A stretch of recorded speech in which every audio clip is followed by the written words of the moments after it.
گے۔ حضرت عیسیٰ علیہ السلام کو دیکھتے ہی خدا کا دشمن دجال اس طرح پگھلنے لگے گا جیسے پانی میں نمک پگھلتا ہے۔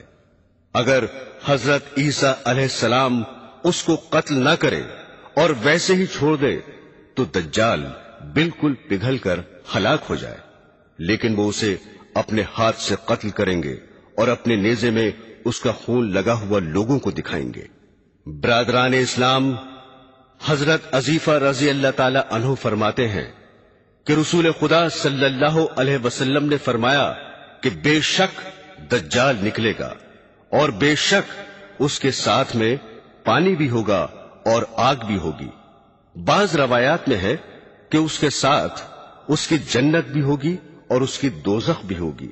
جسے لوگ پانی سمجھیں گے وہ واقعتاً جلانے والی آگ ہوگی، یعنی اس کو قبول کرنے کے سبب دوزخ کی آگ میں جلیں گے، اور جسے لوگ آگ سمجھیں گے وہ میٹھا پانی ہوگا۔ لہذا تم میں سے جو کوئی اس کے زمانے میں ہو تو چاہیے کہ اسی میں گرے جو آگ دکھائی دے رہی ہو، کیونکہ وہ در حقیقت میٹھا پانی ہے۔ مسلم کی روایت میں یہ بھی ہے کہ دجال کی دونوں آنکھوں کے درمیان لفظ کافر لکھا ہوگا، جسے ہر پڑھا بے پڑھا مومن پڑھ سکے گا۔ بعض روایات میں ہے کہ اس کے ساتھ گوشت روٹی کے پہاڑ اور پانی کی نہریں ہوں گی۔ کسی کے غصہ دلانے پر مشرق سے نکل پڑے گا اور مدینہ جانے کا قصد کرے گا، لیکن مدینے میں داخل نہ ہو سکے گا، کیونکہ اس روز مدینے کے 7 دروازے ہوں گے اور ہر دروازے پر 2 فرشتے پہرے کے لیے مقرر ہوں گے۔ لہذا وہ احد کے پہاڑ کے پیچھے ٹھہر جائے گا اور وہاں سے فرشتے اس کا رخ شام کی طرف کر دیں گے، شام کی طرف چل دے گا، وہیں حضرت مسیح علیہ السلام کے ہاتھوں ہلاک ہوگا۔ حضرات گرامی، جس وقت مدینے کے قریب احد کے پیچھے آ کر ٹھہرے گا تو مدینے میں زلزلے کے 3 جھٹکے آئیں گے۔ اس سے گھبرا کر تمام کافر اور منافق باہر نکل کر دجال کے پاس پہنچ جائیں گے۔ فتح الباری میں حاکم کی ایک روایت نقل کی ہے جس میں یہ بھی ہے کہ مدینے سے فاسق مرد اور فاسق عورتیں بھی اس کی طرف نکل کھڑی ہوں گی۔ اسی اثنا میں جبکہ دجال مدینے کے قریب ٹھہرا ہوا ہوگا، یہ واقعہ پیش آئے گا کہ مدینے سے ایک صاحب نکل کر دجال کے سامنے آئیں گے، جو اس زمانے میں روئے زمین پر بسنے والوں میں سب سے بہتر ہوں گے۔ وہ دجال سے کہیں گے، میں گواہی دیتا ہوں کہ بے شک تو وہی دجال ہے جس کی رسول اللہ صلی اللہ علیہ وسلم نے ہمیں خبر دی تھی۔ ان کی یہ بات سن کر دجال حاضرین سے کہے گا، اگر میں اسے قتل کر کے پھر زندہ کر دوں تو بھی میرے دعوے میں تم شک کرو گے؟ لوگ جواب دیں گے، نہیں۔ لہذا دجال ان صحاب کو قتل کر دے گا اور پھر زندہ کر دے گا۔ وہ زندہ ہو کر کہیں گے کہ خدا کی قسم، مجھے تیرے بارے میں جتنا آج تیرے جھوٹا ہونے کا یقین ہوا ایسا پہلے نہ تھا۔ اس کے بعد دجال انہیں دوبارہ قتل کرنا چاہے گا لیکن نہیں کر سکے گا۔ پھر دجال ایک قوم کے پاس پہنچے گا اور ان کو اپنی خدائی کی طرف بلائے گا تو وہ اس پر ایمان لے آئیں گے۔ دجال ابھی اپنی خدائی کے نشے میں چوری ہوگا کہ اچانک اللہ تعالی مسیح علیہ السلام کو آسمان سے بھیج دے گا۔ چنانچہ وہ شہر دمشق کی مشرق کی جانب سے 2 فرشتوں کے پروں پر ہاتھ رکھے ہوئے اتریں گے۔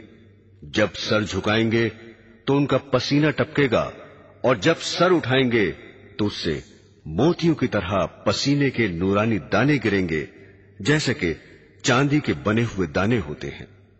حضرت عیسیٰ علیہ السلام کے سانس میں یہ تاثیر ہوگی کہ جس کافر تک پہنچے گا وہ کافر مر جائے گا، اور آپ کا سانس وہاں تک پہنچے گا جہاں تک آپ کی نظر پہنچتی ہوگی۔ اب آسمان سے اتر کر دجال کو تلاش کریں گے حتیٰ کہ اسے ایک مقام پر پالیں گے اور قتل فرما دیں گے۔ پھر ان لوگوں کے پاس تشریف لے جائیں گے جنہیں اللہ نے دجال کے فتنے سے بچا دیا ہوگا، اور ان کے چہروں پر بطور تبرک ہاتھ پھیریں گے اور ان کے جنت کے درجوں سے باخبر فرمائیں گے۔ حضرات گرامی، مسلم شریف میں دجال کے قتل ہو جانے اور حضرت عیسیٰ علیہ السلام کے لوگوں کے پاس پہنچ کر چہروں پر ہاتھ پھیرنے کے بعد یاجوج ماجوج کے نکلنے کا ذکر ہے، جس کی تفصیل اس طرح ہے کہ رسول اللہ صلی اللہ علیہ وسلم نے فرمایا کہ عیسیٰ علیہ السلام اسی حال میں یعنی قتل دجال کے بعد لوگوں سے ملنے جلنے میں ہوں گے کہ اللہ پاک کی ان کی طرف وحی آئے گی۔ بے شک میں اپنے ایسے بندوں کو نکالنے والا ہوں کہ کسی میں ان سے لڑنے کی طاقت نہیں ہے، لہذا تم میرے مومن بندوں کو طور پر لے جا کر محفوظ کر دو۔ چنانچہ حضرت عیسیٰ علیہ السلام مسلمانوں کو لے کر کوہ طور پر تشریف لے جائیں گے اور خدا یاجوج ماجوج کو بھیج دے گا۔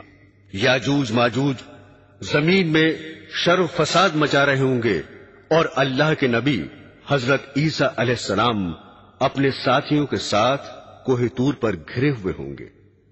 اللہ کے نبی عیسیٰ علیہ السلام اور ان کے ساتھی اللہ کی جناب میں گڑ گڑائیں گے اور یاجوج ماجوج کی ہلاکت کی دعا کریں گے۔ چنانچہ خدا یاجوج ماجوج پر بکریوں اور اونٹوں کی ناک میں نکلنے والی بیماری بھیج دے گا جو ان کی گردنوں سے نکل آئے گی اور وہ سب کے سب ایک ہی وقت میں مر جائیں گے۔ اس کے بعد حضرت عیسیٰ علیہ السلام اور آپ کے ساتھی آرام سے زمین پر رہنے لگیں گے اور خدا کا ان پر بڑا فضل و کرم ہوگا۔ مسلمان اسی عیش و آرام اور خیر و برکت میں زندگی گزار رہے ہوں گے کہ قیامت بہت ہی قریب ہو جائے گی، اور چونکہ قیامت کافروں پر ہی قائم ہوگی اس لیے اچانک خدا ایک عمدہ ہوا بھیجے گا جو مسلمانوں کی بغلوں میں لگ کر ہر مومن اور مسلم کی روح قبض کرے گی، اور بدترین لوگ باقی رہ جائیں گے جو گدھوں کی طرح سب کے سامنے بے حیائی سے عورتوں سے زنا کریں گے، انہیں پر قیامت آئے گی۔ برادران اسلام، حضرت عیسیٰ علیہ السلام کے بعد جہالت اور بددینی بڑھتی چلی جائے گی، حتیٰ کہ زمین میں کوئی اللہ اللہ کہنے والا بھی باقی نہ رہے گا، اور بہت ہی برے انسان دنیا میں رہ جائیں گے اور انہیں پر قیامت قائم ہوگی۔ اس دوران میں قیامت کی باقی نشانیاں بھی ظاہر ہو لیں گی جن کا حدیثوں میں ذکر آیا ہے۔ مثلا حضرت حذیفہ رضی اللہ تعالی عنہ کی روایت ہے کہ حضرت صلی اللہ علیہ وسلم نے ارشاد فرمایا کہ قیامت ہرگز قائم نہ ہوگی جب تک تم اس سے پہلے یہ 10 نشانیاں نہ دیکھ لو۔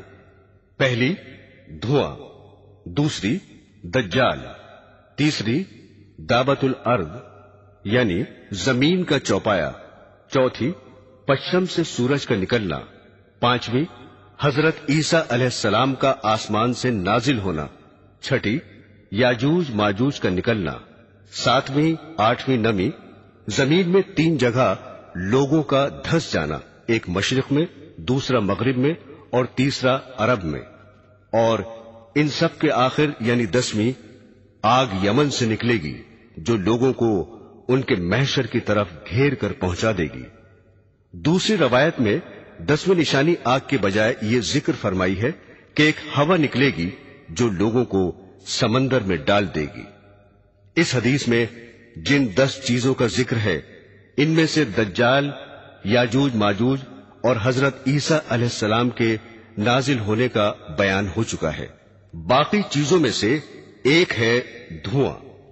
سرور عالم صلی اللہ علیہ وسلم سے منقول ہے کہ جب آپ سے دریافت کیا گیا تو ارشاد فرمایا، ایسا دھواں ہوگا کہ جو مشرق سے مغرب تک خلا بھر دے گا اور 40 دن رہے گا۔ اس دھوئیں سے اہل ایمان کو زکام کی طرح تکلیف محسوس ہوگی اور کافر بے ہوش ہو جائیں گے۔ قیامت کی ایک دوسری نشانی ہے دابت الارض یعنی زمین کا چوپایا، ایک ایسا جانور جو زمین سے نکل کر اہل ایمان کی پیشانی پر نورانی خط کھینچ دے گا اور کافروں کی ناک یا گردن پر سیاہ مہر لگا دے گا۔ قرآن حکیم کی ایک آیت میں اس جانور کا ذکر آیا ہے۔ ارشاد باری ہے، اور جب ان پر وعدہ قیامت کا پورا ہونے کو ہوگا تو ہم ان کے لیے زمین میں سے ایک جانور نکالیں گے جو ان سے باتیں کرے گا کہ لوگ ہماری یعنی اللہ جل شانہ کی آیتوں پر یقین لاتے تھے۔ حضرت شاہ صاحب کے مطابق جس روز مغرب سے آفتاب نکل کر واپس ہو کر غروب ہوگا اس سے دوسرے دن صفا پہاڑ جو مکہ کے قریب ہے زلزلے سے پھٹ جائے گا اور اس میں سے ایک عجیب شکل کا جانور نکلے گا جس کا منہ انسانوں کے منہ کی طرح ہوگا اور پاؤں اونٹ جیسے ہوں گے، گردن گھوڑے کی گردن کی طرح، اس کی دم گائے کی دم کی طرح اور کھر ہرن کے کھروں کی طرح اور سینگ 12 سینگے کے سینگوں کے مشابہ ہوں گے۔ ہاتھوں کے بارے میں لکھتے ہیں کہ اس کے ہاتھ بندر کے ہاتھوں جیسے ہوں گے۔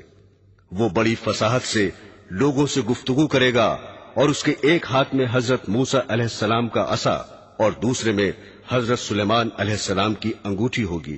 اس تیزی سے تمام ملکوں میں پھرے گا کہ کوئی ڈھونڈنے والا اسے نہ پا سکے گا اور کوئی بھاگنے والا اس سے بچ کر نہ جا سکے گا، اور تمام انسانوں پر نشان لگا دے گا۔ ہر مومن کی پیشانی پر حضرت موسیٰ علیہ السلام کے عصا سے ایک خط کھینچ دے گا جس سے اس کا سارا منہ نورانی اور باروب ہو جائے گا، اور ہر کافر کی ناک یا گردن پر حضرت سلیمان علیہ السلام کی انگوٹھی سے مہر لگا دے گا جس کی وجہ سے سارا منہ کالا ہو جائے گا، اور مومن اور کافر میں پورا پورا فرق ہو جائے گا، حتیٰ کہ اگر ایک دسترخوان پر بہت سی جماعتیں بیٹھ جائیں تو مومن اور کافر علیحدہ علیحدہ ہو جائیں گے۔ اس کام سے فارغ ہو کر وہ جانور غائب ہو جائے گا۔ حضرات گرامی، مغرب سے آفتاب کا نکلنا بھی قیامت کی نشانیوں میں سے ایک ہے۔ حضرت ابو ذر رضی اللہ تعالی عنہ فرماتے ہیں کہ رسول خدا صلی اللہ علیہ وسلم نے ایک دن مجھ سے سورج چھپ جانے کے بعد فرمایا، تم جانتے ہو یہ کہاں جاتا ہے؟ میں نے عرض کیا کہ اللہ اور اس کا رسول ہی خوب جانتے ہیں۔ اس پر آپ نے ارشاد فرمایا کہ بے شک یہ چلتے چلتے عرش کے نیچے پہنچ کر خدا کو سجدہ کرتا ہے اور حسب عادت مشرق سے طلوع ہونے کی اجازت چاہتا ہے اور اسے اجازت دے دی جاتی ہے، اور ایسا بھی ہونے والا ہے کہ ایک روز یہ سجدہ کرے گا اور اس کا سجدہ قبول نہ ہوگا، اور مشرق سے طلوع ہونے کی اجازت چاہے گا اور اجازت نہ دی جائے گی، اور کہا جائے گا کہ جہاں سے آیا ہے وہیں واپس لوٹ جا، چنانچہ سورج واپس ہو کر مغرب کی جانب سے طلوع ہوگا۔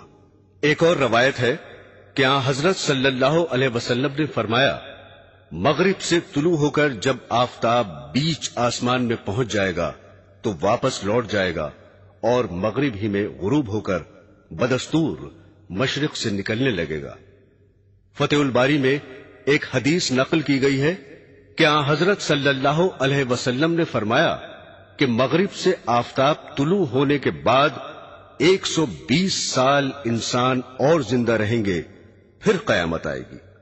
قیامت کی ایک اور علامت ہے زمین میں دھس جانا۔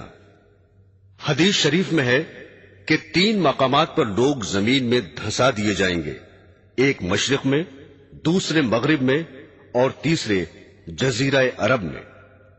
یہ عذاب تقدیر کے جھٹلانے والوں پر آئے گا۔ خود حدیث میں اس کی صاف تصریح بھی وارد ہوئی ہے جو حضرت عبداللہ بن عمر رضی اللہ تعالی عنہ کی ہے کہ رسول اللہ صلی اللہ علیہ وسلم نے فرمایا کہ اس امت میں زمین میں دھس جانا اور صورتوں کا مسخ ہو جانا واقع ہوگا، اور یہ تقدیر کو جھٹلانے والوں میں ہوگا۔ حضرات گرامی، یمن سے آگ کا نکلنا بھی قیامت کی ایک علامت ہے۔ ایک آگ یمن سے نکل کر لوگوں کو محشر کی طرف گھیر کر پہنچا دے گی۔ انہی دنوں جبکہ زمین پر کوئی اللہ اللہ کہنے والا نہ رہے گا، ملک شام میں امن ہوگا اور غلہ بھی سستا ہوگا، خواہ سوداگر ہوں، خواہ دستکار ہوں، خواہ سرمایہ دار، غرضے کے سب گھر کے اسباب لاد کر ملک شام کی طرف روانہ ہو جائیں گے، اور جو لوگ دوسرے ملکوں میں چلے گئے تھے وہ بھی ملک شام میں آ کر آباد ہو جائیں گے، اور تھوڑے ہی دنوں کے بعد ایک بہت بڑی آگ ظاہر ہوگی اور لوگوں کو کھدیڑتی ہوئی ملک شام پہنچا دے گی۔ اس کے بعد وہ آگ غائب ہو جائے گی۔ کچھ عرصے بعد لوگ اپنے اپنے وطنوں کا رخ کریں گے اور دوسرے ملکوں میں بھی آدمی جا کر واپس آ جائیں گے، لیکن ملک شام میں پوری آبادی رہے گی۔ یہ قیامت کے نزدیک بالکل آخری علامت ہوگی اور اس کے 3-4 برس بعد قیامت آ جائے گی۔